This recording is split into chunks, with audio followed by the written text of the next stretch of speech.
Welcome to mighty medicos. நம்ம பார்த்தீங்க அப்படின்னா வந்துட்டு நம்ம சீரீஸ் ஆஃப் வீடியோஸ் பண்ணிகிட்ருக்கோம். எதில் அப்படின்னு சொல்லிட்டு பார்த்தீங்கன்னா வந்துட்டு ஹைப்பர் சென்சிட்டி ரியாக்ஷனில் தான் பண்ணிட்டுருக்கோம். இது வரைக்கும் பார்த்தீங்க அப்படின்னா வந்துட்டு ஹைப்பர் சென்சிட்டி ரியாக்ஷன் வந்துட்டு 4 இருக்குது. Type 1 hyper sensitivity, type 2, type 3 and type 4 அப்படின்னு சொல்லிட்டு 4 ஹைப்பர் சென்சிட்டி ரியாக்ஷன் இருக்குது. டைப் 1 அப்படிங்கிறது பார்த்தீங்க அப்படின்னா வந்துட்டு IgE mediated hyper sensitive reaction. இது பார்க்கும்போதும் இது one of the antibody mediated தான். டைப் 2 பார்த்தீங்க அப்படின்னா வந்துட்டு இதுக்கு பேரே antibody mediated hyper sensitive reaction தான். டைப் 3 வந்துட்டு பார்த்தீங்க அப்படின்னா வந்துட்டு immune complex mediated hyper sensitive reaction. So immune complex form ஆகணும்னாலும் அதில் ஆன்டிபாடிஸ் இருக்கணும். ஸோ டைப் 3ஆக இருந்தாலும் சரி, 2ஆக இருந்தாலும் சரி, 1ஆக இருந்தாலும் சரி, இது எல்லாமே இன்டர்லிங்க்டு டு ஆன்டிபாடிஸ். ஸோ இது எல்லாத்துக்கும் தேவையான ஒரே ஒரு செல் என்ன அப்படின்னு சொல்லிட்டு பார்த்தீங்கன்னா வந்துட்டு பி செல் தான் தேவைப்படுது. இதில் டி செல்லோட வேலை எதுவுமே இல்லை அப்படிங்கிறது அப்பட்டமாக தெரிஞ்சிருது. ஆனால் வந்துட்டு டைப் 4 ஹைப்பர் சென்சிட்டிவ் ரியாக்ஷன் இருக்குது பார்த்தீங்களா. இந்த type 4 hyper sensitive reaction is entirely depending on T cell. ஓகேங்களா. இந்த டி செல்ஸ் அப்படின்னு சொல்லிட்டு எடுத்துக்கும்போது everyone knows there are 2 types of T cells. ஒன்று வந்துட்டு CD4 டி செல்ஸ் அண்ட் இன்னொன்று வந்து பார்த்தீங்க அப்படின்னா வந்துட்டு CD8 டி செல்ஸ். இந்த CD8 T cells are also called as cytotoxic T lymphocytes. கரெக்டாக. இதே வந்துட்டு CD4 cells are also called as T helper cells. கரெக்டாக. ஸோ இது ரெண்டும் இது வரைக்கும் எல்லாருக்கும் தெரிஞ்ச விஷயம். இப்போது ஆஸ் த ஹோல் அப்படியே வி ஆர் எங்கே ட்ராவல் பண்ணுறோம் அப்படின்னு சொல்லிட்டு பார்த்தீங்கன்னா வந்துட்டு டைப் 4 ஹைப்பர் சென்சிட்டிவிட்டி ரியாக்ஷனுக்குள்ளே ட்ராவல் பண்ணி போகலாம். இப்போ ஃபஸ்ட்டு CD8 டி லிம்போசைட்ஸ் பற்றி பார்க்குறது தான் ஈஸி. ஏன்னா அது ரொம்ப ஷார்ட்டு. அதை ஃபஸ்ட்டு சொல்லி முடிச்சுட்டு அடுத்து CD4 செல்ஸ்குள்ளே போகலாம். இப்போது ஒரு பாடி ஆன்டிஜனுக்குள்ளே ஒரு ஆன்டிஜன் பாடிக்குள்ளே வருது. அப்படி வரும்போது இதுதான் ஆன்டிஜன் அப்படின்னு சொல்லிட்டு எடுத்துக்கலாம். அதை ஆன்டிஜன் ப்ரெசன்டிங் செல்ஸ், இதுதான் ஆன்டிஜன் ப்ரெசன்டிங் செல்ஸ் அப்படின்னு சொல்லிட்டு வச்சுக்கலாம். இந்த ஆன்டிஜன் ப்ரெசன்டிங் செல் வந்துட்டு எய்தர் டென்ட்ரைட்டிக் செல்ஸாக இருக்கும் இல்லை மேக்ரோஃபேஜாக இருக்கும். இதை எடுத்துக்குது. அப்படி எடுத்துக்கும் போது என்ன ஆகும், உள்ள இந்த ஆன்டிஜன் ப்ரெசன்டிங் செல்குள்ளே ஆன்டிபாடி போகும். போயிட்டு என்ன பண்ணுன்னா பார்ட் ஆஃப் இந்த ஆன்டிஜனோட பார்ட்டை மட்டும் will show to the other cell. இந்த செல் என்ன அப்படின்னு சொல்லிட்டு பார்த்தீங்கன்னா வந்துட்டு cytotoxic CD8 lymphocyte which has MHC1. ஓகேங்களா. ஸோ அது மட்டும் இல்லாமல் CD8 ரிசப்டார்ஸும் ஒன்றுக்கு ஒன்று இந்த இடத்துல கனெக்ட் ஆகும். ஆன்டிஜன் ப்ரெசன்டிங் செல் இது and this is CD8 receptors கூட கனெக்ட் ஆகிருக்கு. இது வந்துட்டு சைட்டோடாக்சிக் டி லிம்போசைட்ஸ். ஓகேங்களா. அப்படி கனெக்ட் ஆகும்போது என்ன ஆகும் அப்படின்னு சொல்லிட்டு பார்த்தீங்கன்னா இந்த ஆன்டிஜன் பற்றி முழுசும் இந்த சைட்டோடாக்சிக் டி லிம்போசைட்ஸ் தெரிஞ்சுக்கும். அதுக்கப்புறம் என்ன ஆகும் அப்படின்னு சொல்லிட்டு பார்த்தீங்கன்னா இந்த CD8 செல்ஸ் இருக்குது பார்த்தீங்களா, இந்த ஆன்டிஜன் ஃபஸ்ட்டு ப்ரெசன்ட் ஆன இந்த ஆன்டிஜன் பாடியில் எங்கே இருந்தாலும் வந்துட்டு தானாக அதுக்கு அகெயின்ஸ்டாக கெமிக்கல்ஸை ப்ரொடியூஸ் பண்ணும். இல்லைன்னா வந்துட்டு அதை டைரெக்டாக டெஸ்ட்ராய் பண்ணிடும். This is how CD8 cells are working. ஓகேங்களா. இப்படி தான் CD8 which is cytotoxic T lymphocytes வந்துட்டு ஒர்க் ஆகுது. ஆனால் வந்துட்டு CD4 செல்ஸ் எப்படி ஒர்க் ஆகுது அப்படிங்கிறத பார்க்கலாம். இந்த டைப் 4 ஹைப்பர் சென்சிட்டிவிட்டி ரியாக்ஷனுக்கு இன்னொரு பேர் இருக்குது, டிலேடு ஹைப்பர் சென்சிட்டிவிட்டி ரியாக்ஷன் அப்படின்னு இருக்குது. இந்த டிலேட் ஹைப்பர் சென்சிட்டிவிட்டி ரியாக்ஷன் இல்லை டைப் 4 ஹைப்பர் சென்சிட்டிவிட்டி ரியாக்ஷன் இதெல்லாம் கேட்கும்போது நமக்கு ஞாபகம் எப்பயுமே ஒரு டெஸ்ட்டு மேலே தான் இருக்கும். டியூபர்குலின் டெஸ்ட்டு இல்லைன்னா வந்துட்டு MAN2 டெஸ்ட் அப்படின்னு சொல்லிட்டு சொல்லுவோம். ஓகேங்களா. இந்த டெஸ்ட்டு மேலே தான் இருக்கும். ஏன்னா MAN2 டெஸ்ட் வந்துட்டு எந்த ஹைப்பர் சென்சிட்டிவ் ரியாக்ஷன் அப்படின்னு சொல்லிட்டு எல்லோரும் கேட்பாங்க. உடனே will be saying type 4 hyper sensitive reaction தான் நடக்குது, இது 48 to 72 ஹவர்ஸில் நடக்கும். ஏன்னா அதனால தான் இதுக்கு வந்துட்டு டிலேட் ஹைப்பர் சென்சிட்டிவ் ரியாக்ஷன் அப்படின்னு சொல்லிட்டு பேர் இருந்துச்சு அப்படிலாம் சொல்லுவோம். அப்போது இந்த டைப் 4 ஹைப்பர் சென்சிட்டிவ் ரியாக்ஷனுக்கும் டியூபர்குலினுக்கும் என்ன சம்மந்தம் அப்படிங்கிறது தான் இன்றைக்கி ஃபுல் அண்ட் ஃபுல் பார்க்க போகிறோம். CD8 அது ஒரு தனி கதை, அதை பற்றி பேசி முடிச்சாச்சு.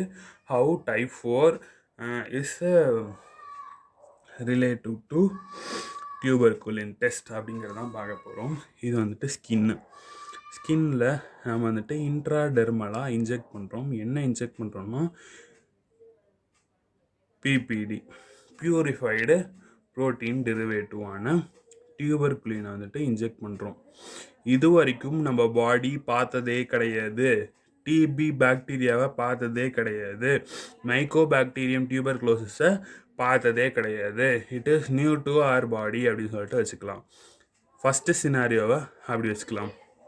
அப்படி வச்சுக்கும்போது என்ன ஆகும் அப்படின்னு சொல்லிட்டு பார்த்தீங்கன்னா, இந்த டியூபர்குலின் அப்படிங்கிற ஆன்டிஜன் ப்ரெசன்டிங் செல்ஸான டென்ட்ரேட்டிக் செல்ஸோ இல்லைன்னா வந்துட்டு மேக்ரோஃபேஜஸோ வந்துட்டு ஃபஸ்ட்டு எடுத்துட்டு என்ன பண்ணும் அப்படின்னு சொல்லிட்டு இப்படி முக்கோணமாக வச்சுக்கலாம் இந்த டியூபர்குலினை.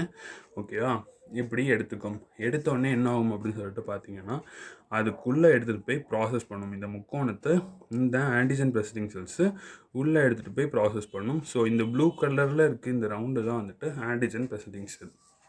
இது எடுத்துகிட்டு போய் அடுத்து என்ன பண்ணும் அப்படின்னு சொல்லிட்டு பார்த்தீங்கன்னா, ஆன்டிஜன் செல்லு பார்ட் ஆஃப் இந்த முக்கோணத்தை மட்டும், ஃபுல் முக்கோணத்தை கிடையாது, பார்ட் ஆஃப் இதோட முக்கோணத்தை மட்டும் எடுத்துகிட்டு போய் வெளியே காமிக்கும்.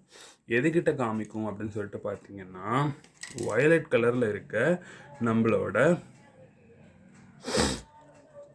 T helper cell, which is naive T helper cells. இதுக்கு எதுவுமே இன்னும் தெரியாது. இந்த டியூபர்குலினை பற்றி ஒன்றுமே தெரியாது. புதுசாக இந்த டியூபர்குலின் ஆன்டிஜனை பார்க்குது.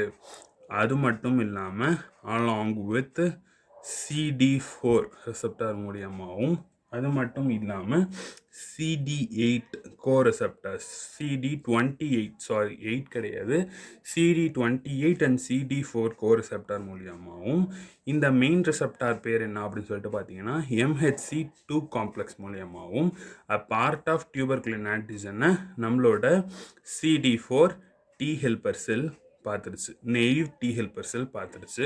அந்த naive T helper cell antigen presenting cell வந்துட்டு இந்த ஆன்டிஜனை ப்ரெசன்ட் பண்ணதுக்கப்புறம் ப்ரைம்டு T ஹெல்பர் செல் 1ஆக மாறிடுச்சு. இந்த ப்ரைம்டு T ஹெல்பர் செல்லு 1ஆக மாறினதுக்கப்புறம் வயலட்டாக இருந்த நம்ம நெய்வ் T ஹெல்பர் செல் இந்த ப்ரைம்டு T ஹெல்பர் செல்லாம் மாறி என்ன பண்ணுது அப்படின்னு சொல்லிட்டு பார்த்தீங்கன்னா வந்துட்டு கெமிக்கல்ஸை ப்ரொடியூஸ் பண்ண ஆரம்பிக்குது, which is T helper cell 1. This is not naive T helper cell. This is now it is modified to T helper cell 1. இந்த T helper cell வந்துட்டு ரெண்டு விதமான கெமிக்கல்ஸ் ப்ரொடியூஸ் பண்ணும். ஒன்று வந்துட்டு என்ன அப்படின்னு சொல்லிட்டு பார்த்தீங்கன்னா வந்துட்டு இன்டர்லூக்கின் 2. ஓகேங்களா.